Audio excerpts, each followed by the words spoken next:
안녕하세요.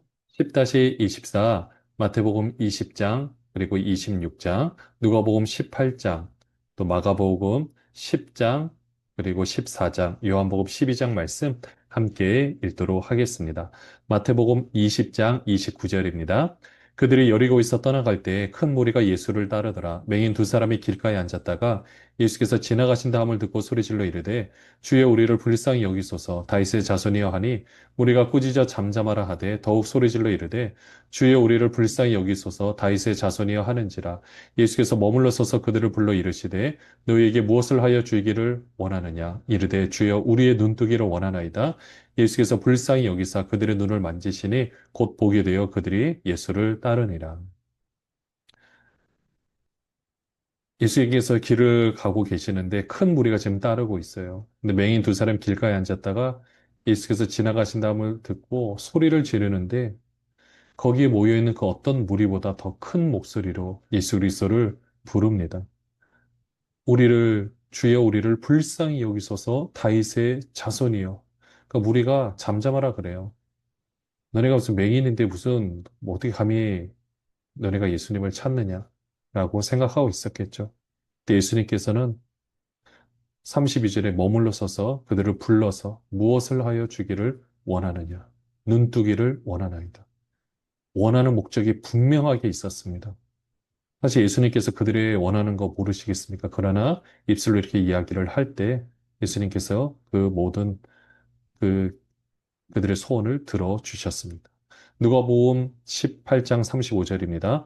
여리고에 가까이 가셨을 때 한 맹인이 길가에 앉아 구걸하다가 무리가 지나감을 듣고 이 무슨 일이냐고 물은데 그들이 나사렛 예수께서 지나가신다 하니 맹인이 외쳐 이르되 다윗의 자손 예수여 나를 불쌍히 여기소서 하거늘 앞서는 자들이 그를 꾸짖어 잠잠하라 하되 그가 더욱 크게 소리질러 다윗의 자손이여 나를 불쌍히 여기소서 하는지라. 예수께서 머물러 서서 명하여 데려오라 하셨더니 그가 가까이 오며 물어 이르시되 내게 무엇을 하여 주기를 원하느냐. 이르되 주여 보기를 원하나이다.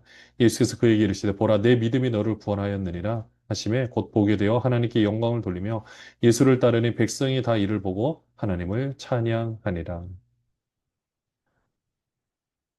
분명한 목적이 있었습니다. 그리고 예수님만 바라보면 예수님께서 치유해 주시면 온전히 회복될 것이라는 믿음이 있었습니다. 그래서 크게 소리를 질렀습니다. 자존심을 모으고 중요한 것이 아닙니다. 회복되는 것이 중요하기 때문입니다. 누가복음 19장입니다. 예수께서 여리고로 들어가 지나 가시더라. 삭개오라 이름하는 자가 있으니 세리장이요 또한 부자라. 그가 예수께서 어떠한 사람인가 하여 보고자 하되 키가 작고 사람이 많아 할 수 없어 앞으로 달려가서 보기 위하여 돌 무화과 나무에 올라가니 이는 예수께서 그리로 지나가시게 되밀어라. 예수께서 그곳에 이르사 쳐다보시고 이르시되 삭개오야 속히 내려오라. 내가 오늘 내 집에 유하여야 하겠다 하시니 급히 내려와 질보하며 영접하거늘 무사람이 보고 수군거려 이르되 저가 죄인의 집에 유하러 들어갔도다 하더라. 삭개오가 서서 주께 여짜오되 주여 보시옵소서 내 소유의 절반을 가난한 자들에게 주겠사오며 만일 누구의 것을 속여 빼앗은 일이 있으면 내 갑절이나 갚겠나이다. 예수께서 이르시되 오늘 구원이 이 집에 이르렀으니 이 사람도 아브라함의 자손임이로다. 인자가 온 것은 잃어버린 자를 찾아 구원하려 함이니라. 삭개오가 있습니다. 세리장이었어요. 당시 세리도 부자지만 세리장이면 더 대단한 부자였겠죠. 그가 예수가 어떤 사람인가 보고 싶었는데 키도 작기도 하고 무엇보다 사람들 뭐 눈에 띄고 싶지도 않고 그러다 보니 돌 무화과 나무 우리 예전에 뽕나무라 그랬죠. 거기서 올라가서 있는데요. 오절에 예수께서 그곳에 이르서 쳐다보시고 삭개오 속히 내려오라 내가 오늘 내 집에 유하여 하겠다 하시니 급히 내려와 즐거워하며 영접합니다. 여러분들 삭개오가 예수님에 대한 생각을 하지 않았더라면 이렇게 하지 않았을 겁니다. 즐거워하지도 않았을 거예요. 그런데 지금 예수님을 안 그래도 마음에 생각하고 있었는데 예수님은 그 마음을 아셨기 때문에 내려오라고 했고 그 집에 들어가니까 사람들이 막 난리가 났었죠. 근데 삭개오의 그 다음에 결단하는 행동을 보면요. 소유의 절반을 가난한 자들에게 주겠다라고 하고 누구의 것을 속여 빼앗은 일이 있으면 내 갑절이나 갚겠나이다. 이 당시에 세리는 당연히 로마 정부에 내는 세금, 또 그 외에 자기가 착복하는 이 세금들이 많이 있었습니다. 근데 이것을 다 줬다라는 것은 이제 삭개오는 더 이상 부자가 아니라는 거예요. 다 나눠줘야 되겠다. 내 갑절로 갚겠고. 그러니까 9절에 예수님께서 오늘 구원이 이 집에 이르렀으니 이 사람도 아브라함의 자손이라고 인자가 온 것은 잃어버린 자를 찾아 구원하려 함이니라. 나중에 삭개오는 하나님 앞에서 귀하게도 쓰임을 받았겠죠. 11절부터 보시면요. 그들이 이 말씀을 듣고 있을 때 비유를 더하여 말씀하시니 이는 자기가 예루살렘에 가까이 오셨고 그들은 하나님의 나라가 당장에 나타날 줄로 생각합니다. 이르시되 어떤 귀인이 왕위를 받아가지고 오려고 먼 나라로 갈 때 그 종 열을 불러 은하 열 문화를 주며 이르되 내가 돌아올 때까지 장사하라 하니라. 그런데 그 백성이 그를 미워하여 사자를 뒤로 보내어 이르되 우리는 이 사람이 우리의 왕됨을 원하지 아니하나이다 하였더라. 귀인이 왕위를 받아가지고 돌아와서 은하를 준 종들이 각각 어떻게 장사하였는지를 알고자 하여 그들을 부르니 그 첫째가 나와 이르되 주인이여 당신의 한 문화로 열 문화를 남겼나이다. 주인이 이르되 잘하였다 착한 종이여 내가 지극히 작은 것에 충성하였으니 열 보울 권세를 차지하라 하고 그 둘째가 와서 이르되 주인이여 당신의 한 문화로 다섯 문화를 만들었나이다. 주인이 그에게도 이르되 너도 다섯 고울을 차지하라 하고 또 한 사람이 와서 이르되 주인이여 보소서 당신의 한 문화가 여기 있나이다. 내가 수건으로 썼나이다. 이는 당신이 엄한 사람인 것을 내가 무서워함이라. 당신은 두지 않은 것을 취하고 심지 않은 것을 거두나이다. 주인이 이르되 악한 종아 내가 내 말로 너를 심판하노니 너는 내가 두지 않은 것을 취하고 심지 않은 것을 거두는 엄한 사람인 줄로 알았느냐? 그럼 어찌하여 내 돈을 은행에 맡기지 아니하였느냐? 그리하였으면 내가 와서 그 이자와 함께 그 돈을 찾았으리라 하고 곁에 섰는 자들에게 이르되 그 한 문화를 빼앗아 열 문화 있는 자에게 주라 하니 그들이 이르되 주여 그에게 이미 열 문화가 있나이다. 주인이 이르되 내가 너에게 말하노니 무릇 있는 자는 받겠고 없는 자는 그 있는 것도 빼앗기리라. 그리고 내가 왕됨을 원하지 아니하던 저 원수들을 이리로 끌어다가 내 앞에서 죽이라 하였느니라. 은 열문화에 관한 비유는 하나님의 나라에서 어떻게 삶을 살아야 될지를 알려주는 비유입니다. 먼저 제자들은요, 어떤 오해를 하고 있었냐면 하나님의 나라가 당장에 나타날 줄로 생각하고 있었던 거예요. 근데 예수님께서는 그런 것이 아니라 지금 우리가 살아가고 있는 이때 하나님의 나라가 임하기를 바라는 마음으로 우리에게 맡겨진 일을 잘 감당해야 한다라는 겁니다. 그것은 마치 귀인이 왕위를 받아가지고 이 귀인은 예수 그리스도를 말하고 있죠. 예수 그리스도께서 이 땅에 오셨고 언젠가 다시 재림하시는 그 시간까지. 그러니까 좀 전에 하나님의 나라가 이미 임하였지만 아직 완성되지 않은 그때, 지금 이때를 말하고 있고요. 이 가운데서 종 열을 불러서 은하 열 문화를 주면서 그러니까 한 문화씩 나눠주는 겁니다. 그리고 열심히 사업을 하라는 거죠. 그렇게 해서 나중에 그 사업한 열매가 어떤지 와서 이제 결산을 하는 모습을 봅니다. 첫 번째로는 한 문화를 열 문화를 남겼어요. 둘째도요, 다섯 문화를 남겼습니다. 근데 한 사람은요, 아무것도 안 하고 그냥 쌓아두었어요. 어, 근데 이걸 통해서 알 수 있는 것이, 그러니까 우리에게 맡겨진 이게 물질이면 물질, 재능이면 재능, 이 모든 걸 통해서 하나님 나라의 확장을 위해서 마음껏 쓰임을 받는 것입니다. 그러니까 어떻게 보면 우리에게 주신 물질은요, 우리만 누리는 데서 끝나는 것이 아니라 또 그것을 다 팔아서 청산을 하고 가난하게 딴 사람 나눠주라는 뜻이 아니라 우리에게 주어진 것이 하나님께 주신 기회라고 생각하고 최선을 다해서 사업을 하던 또는 교육을 하던 나름대로 방법들을 통해서 그 누군가가 본인의 힘으로 먹고 살기 어려운 사람들을 어떻게든 그들이 먹고 살 수 있는 방향으로, 그것도 그냥 나눠주라는 것이 아닙니다. 그들이 그런 일에 동참해서 할 수 있는 시스템을 만들고 필요한 것을 구축해서 그들도 함께 더불어 살아갈 수 있도록 해 주라는 겁니다. 그러니까 그게 하나님 나라의 확장을 위해서 있는 거죠. 그게 열 문화를 남기고 다섯 문화를 남기는 겁니다. 그 복이, 그 열매에 대한 복이 얼마나 큰지 모릅니다. 근데 한 종은요, 아무것도 안 하는 거예요. 오히려 은행에 넣어뒀으면 남기기라도 했는데, 근데 여기 잘 보시면 22절에 보시면은 악한 종 하면서 내가 내 말로 너를 심판하다. 네가 그렇게 말한 대로 심판하겠다라는 거예요. 그러니까 이거는요. 많이 했다고 무조건 좋다, 적게 했다고 그런 게 아니라 지금 보면 다른 사람은 나오지 않습니다. 어떤 사람은요, 나오진 않지만 열 문화를 가지고 열심히 했는데 안 됐을 수도 있어요. 근데 그런 걸 가지고 뭐라 하는 것은 아닙니다. 최선을 다했는데 사업이 안 될 수도 있어요. 그거 가지고 하나님 책망하시는 것이 아니라 아무것도 하지 않은 것. 이거는요, 우리에게 주어진 어떤 뭐 물질이면 물질, 건강이면 건강, 모든 것들은 하나님께 내게 맡겨주신 우리가 청지기로서 감당해야 될 몫이라는 거죠. 그러니까 그렇게 생각하고 하나님 나라 확장을 위하여 우리가 아름답게 쓰임받기 위해 최선의 노력을 다하는 모습을 말하는 겁니다. 그렇기 때문에 우리 학생들은 열심히 공부를 해야 됩니다. 나 혼자 잘 먹고 잘 사는 것이 목적이 되는 것이 아니에요. 당연히 다른 사람들을 살리는데 주안점을 두고 우리가 최선을 다해서 그 일을 해야 하는 겁니다. 뭐 사업도 마찬가지고요. 모든 일들이 다 마찬가지입니다. 네, 그렇게 하고 내게 27절에 왕됨을 원하지 아니하던 그는 이제 일반적으로 종교 지도자들에 대해서 바라고 있겠죠. 그 당시 바리새인과 서기관과 제사장들을 이야기를 하고 있습니다. 있는 자는 더 받는다. 열심히 하려고 하는 사람에게 하나님께서 당연히 더 주신다는 말씀이겠죠.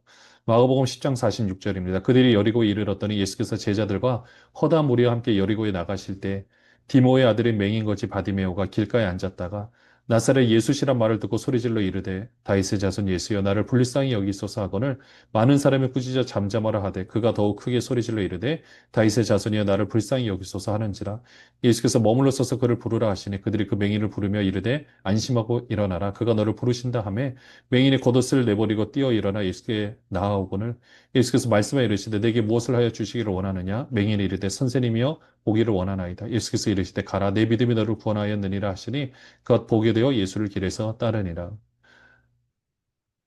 주일학교 때 많이 노래를 불렀던 바디메오 앞에 말씀 평행 구절을 보니까 벌써 이제 맹인으로 남겨진 이름이 나옵니다. 맹인거지 바디메오. 대단한 믿음이에요. 얼마나 크게 소리를 지르는지 모릅니다. 적어도 거기에 모이는 수많은 사람들의 외침보다 더 큰 외침이에요. 그 안타까운 마음의 외침, 그 서러웠던 외침, 하나님의 나를 버리지 않으셨다라는 그 외침인 겁니다. 48절에 다윗의 자손이여 나를 불쌍히 여기소서. 49절에 와서 안심하고 일어나라 하니 너를 부르신다니까 겉옷을 내버려고 뛰어갑니다. 대단한 믿음이에요. 그렇게 해서 갔을 때 예수님께서 고쳐주셨습니다. 요한복음 12장 1절입니다. 6월절 엿새 전에 예수께서 베다니에 이르시니 이곳은 예수께서 죽은 자 가운데서 살리신 나사로가 있는 곳이라. 거기서 예수를 위하여 잔치할세 마르다는 일을 하고 나사로는 예수와 함께 앉은 자 중에 있더라. 마리아는 지극히 비싼 향유 곧 순전한 나드 한 근을 가져다가 예수의 발에 붓고 자기 머리털로 그의 발을 닦으니 향유 냄새가 집에 가득하더라. 제자 중 하나로서 예수를 잡아줄 가룟 유다가 말하되 이 향유를 어찌하여 300데나리온에 팔아 가난한 자들에게 주지 아니하였느냐 하니 이렇게 말하면 가난한 자들을 생각함이 아니요 그는 도둑이라 돈깨를 맞고 거기 넣는 것을 훔쳐감이라라.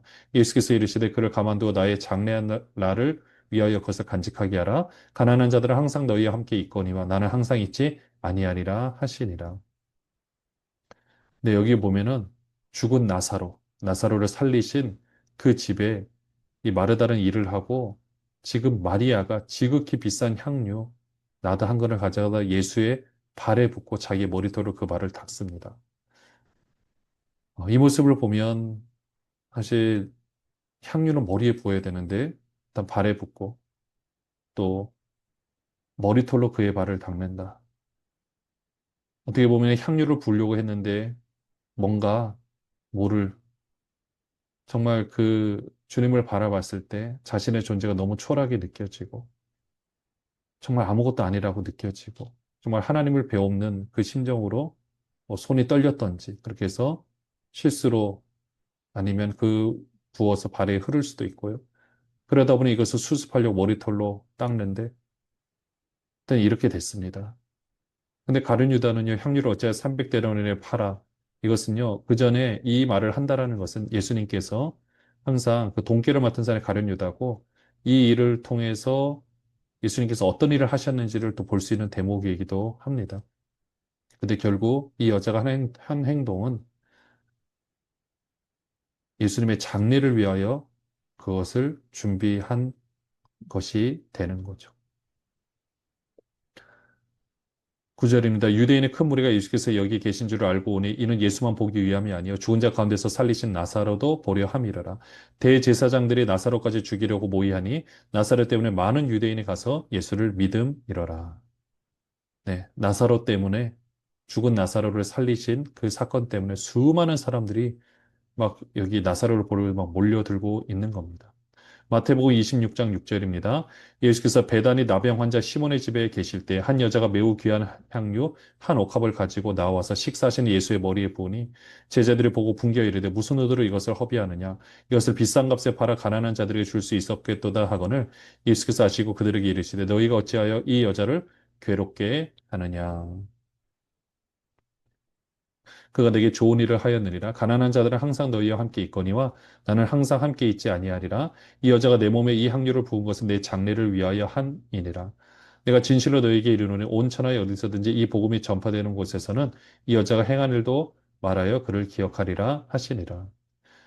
마가복음 14장 3절 말씀입니다. 예수께서 베다니 나병 환자 시몬의 집에서 식사하실 때 한 여자가 매우 값진 향유 곧 순전한 나드 한 옥합을 가지고 와서 그 옥합을 깨뜨려 예수의 머리에 부으니 어떤 사람들이 화를 내어 서로 말하되 어찌하여 이 향유를 허비하는가 이 향유를 300데나리온 이상에 팔아 가난한 자들에게 줄 수 있었겠구나 하며 그 여자를 책망하는지라 예수께서 이르시되 가만두라 너희가 어찌하여 그를 괴롭게 하느냐 그가 내게 좋은 일을 하였느니라 가난한 자들은 항상 너희와 함께 있으니 아무 때라도 원하는 대로 도울 수 있거니와 나는 너희와 항상 함께 있지 아니하리라 그는 힘을 다하여 내 몸에 향유를 부어 내 장례를 미리 준비하였느니라 내가 진실로 너희에게 이르노니 온 천하에 어디서든지 복음이 전파되는 곳에는 이 여자가 행한 일도 말하여 그를 기억하리라 하시니라. 네, 평행 구절을 이렇게 보면은 좀 전에 요한복음에서는 마리아라고 표현을 하고 있고 여기서는 이제 한 여자 그리고 장소는 조금씩 다릅니다. 그렇지만 어쨌든 간에 이 사건들을 통해서 이런 일들이 사실 그렇게 흔한 일들은 아니다 보니까 이거 하나의 사건으로 보기도 하고요. 아니면 이것을 또 독립된 사건으로 이렇게 볼 수도 있는데 중요한 것은 이 일들을 통해서 예수님의 그 장례를 준비하는 계기가 되었다라는 겁니다. 그리고 이 향유 300데나리온이면은 정말 비싼 값이죠. 1데나리온이 노동자의 1일 품삯이라면 그냥 10만 원만 계산한다 할지라도 3천만 원이 넘는 어마어마한 금액입니다. 순전한 나드, 보통 이렇게 섞어서 쓰는데 이거는 순전한 나드라는 것은 다른 것도 섞지 않는 정말로 귀한 이 향유죠. 근데 이걸 통해서 본인들은 정말 가지고 있는 그 최고의 것을 예수님 앞에 드렸고 그것이 결국 예수님의 장례를 예비하는 본인은 그것을 예비하려고 한 것은 아니었어요. 그러나 그렇게 하는 또 일들로 가는 곳마다 이것을 기념하게 되었다라고 말합니다. 어쩌면 우리가 섬기고 우리가 행하는 모든 일들이 주님께서 바라보시고 또 주님의 그 귀한 뜻을 위하여 아름답게 또 쓰시는 것을 보게 됩니다. 오늘 우리의 마음과 우리의 시간과 또 우리의 물질, 우리의 어떤 모든 것을 통해서도 정말 하나님께 영광을 올려드리고 우리 삶을 통하여 또 하나님 나라가 확장되어지는데 아름답게 쓰임받는 모든 분들 되시기를 바랍니다. 기도하겠습니다. 하나님 아버지, 오늘도 우리를 그렇게 써주실 줄로 믿습니다. 인도하여 주시고 역사하여 주시고 함께하여 주시옵소서. 감사합니다, 주님. 예수 그리스도의 이름으로 기도합니다. 아멘.